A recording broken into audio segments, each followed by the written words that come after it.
Good evening, everyone. Good evening. My name is Erin, and I have the privilege of serving as a facilitator for this wonderful program called Raising My Voice. It is a program through the Bridges Reentry that empowers women to share their stories of strength, struggle, and resilience. Through Raising My Voice, we believe that every story matters and that sharing those stories not only brings healing to the speaker, but also hope and understanding to those who listen. Tonight, I am honored to introduce Karen, who will be sharing her journey with us. Please join me in welcoming her as she bravely steps forward to share or to raise her voice. Karen, will you please share your story?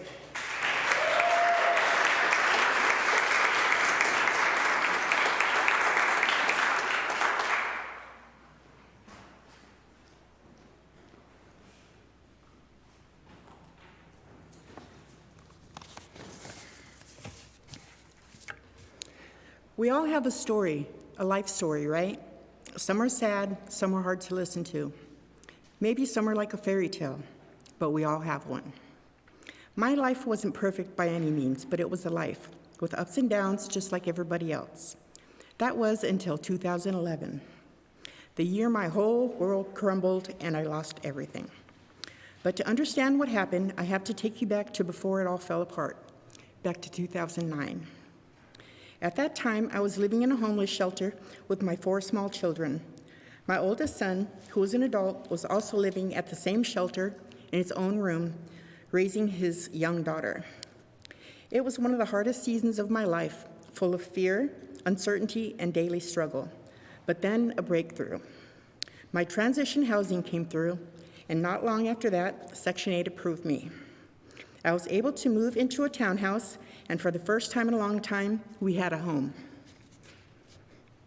In 2010, I started dating somebody. At first, he seemed like a blessing, too good to be true, really.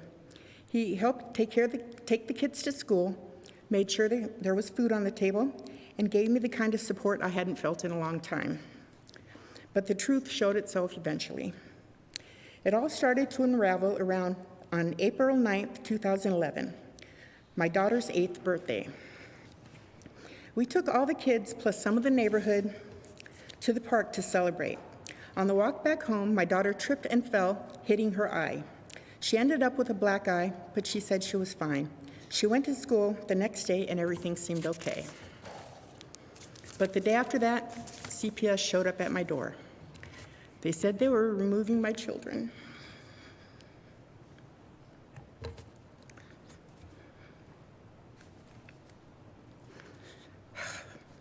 They claimed I was neglectful for not taking her to the hospital to get her eye checked. And just like that, without a warning, without a conversation, I lost my babies. That was the moment the man I was dating revealed who he really was. He turned on me, blaming me for everything. The emotional abuse turned physical. He hurt me in every way he could. I had already lost my children, and now I was being torn down piece by piece by the person who once claimed to love me. Even in that pain, I kept fighting. I started doing everything CPS asked of me, taking classes, attending visits, checking every box. I was determined to get my children back. Sorry. Then came July 28, 2011. There had been another fight, a big one. That night, I finally stood up for myself and told him to leave. But as he left, he destroyed everything in the house, smashing a glass table, flipping furniture, left glass everywhere. We didn't have electricity at the time. We were using an Empower box just to keep things going. I was trying to clean up, trying to hold things together. The news was on in the background. There was a report of a shooting.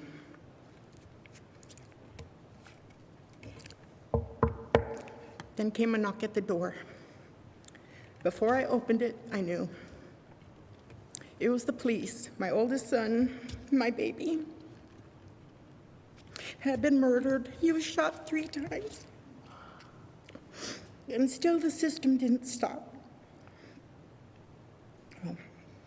I dropped to my knees and screamed. My world was shattered. And still the system didn't stop. Not long after, I had a psych evaluation. scheduled as part of my CPS case. The same day I was supposed to pick up my son's ashes from the mortuary. I tried to reschedule. I begged, but they wouldn't allow it. So I sat in the office trying to prove I was emotionally and mentally stable while holding my son's ashes in a box in my lap. No mother should ever have to go through that, but I did. Then came my Section 8 recertification. I went to the office and filled out the paperwork. I let them know that my oldest son had passed away, but I kept my small children listed because in my mind, this was all temporary. They were coming home. I couldn't bring myself to take them off. That felt like giving up. But because they weren't currently in the household, I was penalized. I lost my Section 8 housing. I tried to fight it. I explained, but it didn't matter. They took it anyway. And just like that, I was homeless again. Not because I gave up, but because I still had hope. Because I believed my children were coming back. Because I was trying to survive. I let the man back into my life, not because he had changed, but because I was hollow, and he was all I had left because I had lost everything. Every day was a battle.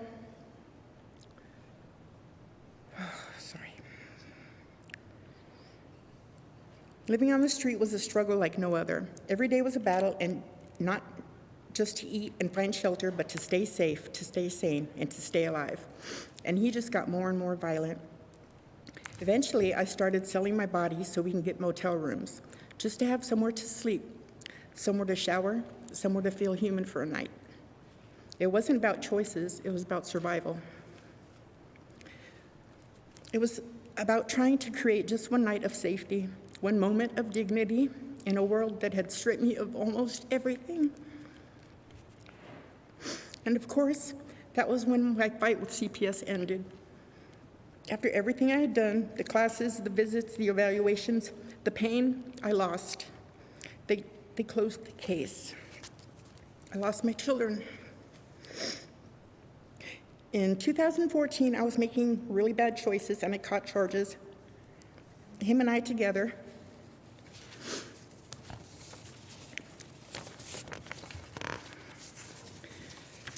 We both went to jail. He went to prison. I was put on probation. I violated probation multiple times, and I was reinstated multiple times. Finally, I just stopped contacting my probation officer, and I was on the run for 2 years. And then my luck ran out, or did it? I was sentenced to 5 years in prison, and I believe prison saved my life. When I started my 5-year sentence, I believed that I was going to do my prison time, get out, go back to my old life, but I realized God had a different plan for me. While in prison, I started reading the Bible again. I started praying and attending church. Even when I was a little girl, I believed in God and Jesus. I had always prayed throughout my life, even in the darkest times, but something in me changed while I was in prison. This time, I made a decision I was going to do something. I was going to change my life. So I started taking all the programming they offered. I took domestic violence classes and I took anger management. And then I made a choice that really meant something to me. I decided I wanted to get certified by the state of Arizona as a recovery support specialist, and I did it.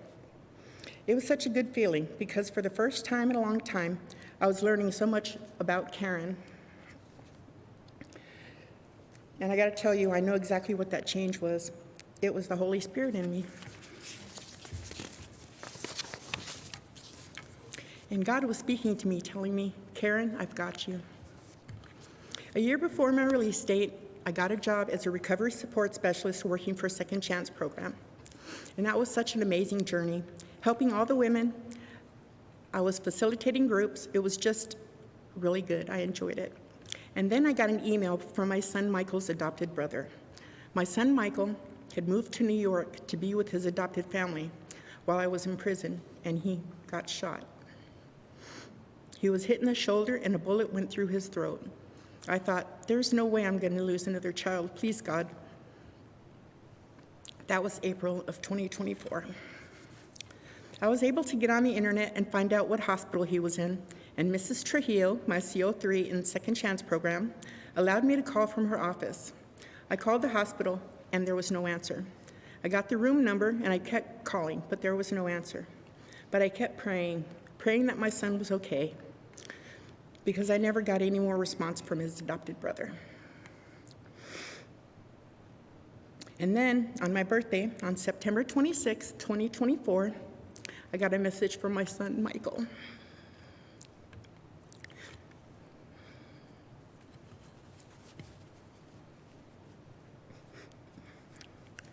He was wishing me a happy birthday. I just started crying. He was back in town. He was back in Arizona, and I was just so ecstatic. He sent me his phone number, and I called him, and I got the best birthday present ever. God answers prayers. As my release date got closer, I started to worry. Where am I going to go? What am I going to do?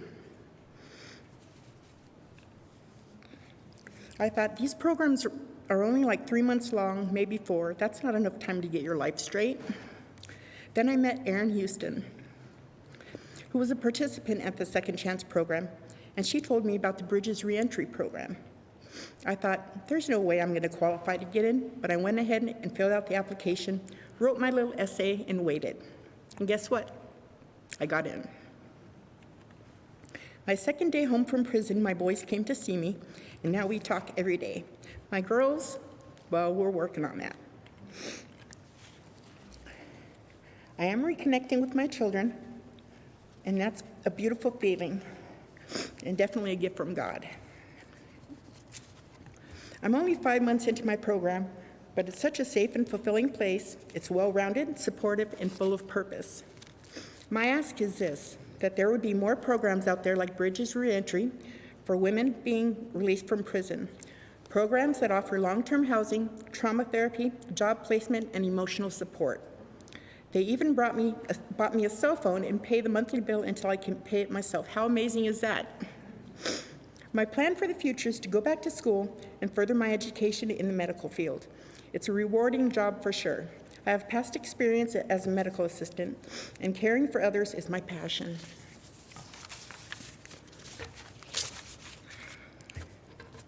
And I recently started a job last week, so So I pray my story reaches at least one person that needs to hear it. I just want you to keep your head up, keep your eyes on God, and talk to Him, because He loves us all. And I hope everyone finds their happily ever after.